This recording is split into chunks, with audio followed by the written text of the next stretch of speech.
principle 11, always wipe your instruments and flush your cannulated items well. Can someone tell me what that is? Hopefully you haven't seen one that bad in clinic, but you've probably seen something similar. No, it could be, but this is 1 day post-op. It's like a 3.5 plus cell, yeah, one. So this is TAS, toxic anterior segment syndrome. Probably you're familiar with that. You get lectured about that, I would imagine, in your roles as a tech. So now it's what? I said wait till this afternoon, you'll hear about it. Oh, okay. So I won't belabor the point, but I will say that it is not pathogens that have caused this.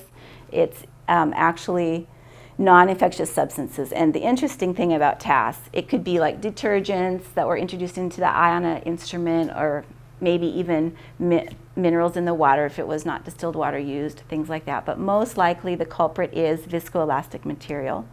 And the new viscoat used on a case does not bother the eye. It's when the viscoat was stuck on an instrument and then it was baked through the sterilization process where the proteins were broken down, but then it remained on the instrument and was introduced to another patient.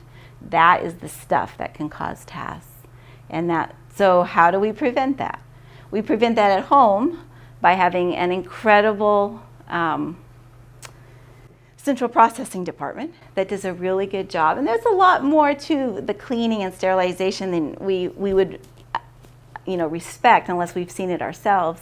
They do rinses and wipes and ultrasonic baths and more baths before they even sterilize. But in a mission setting, you are the central processing department. It's really critical that you take the few minutes at the end of a case, making sure all your instruments are wiped and you've flushed all cannulated instruments so that there's no biohazard and so that there's no viscoelastic stuck on there. It's very critical. Okay. So we can pass that. You'll hear more about TAS later, apparently. And it's a no bubble zone. This is like one of those little fine-tuning your scrub skills.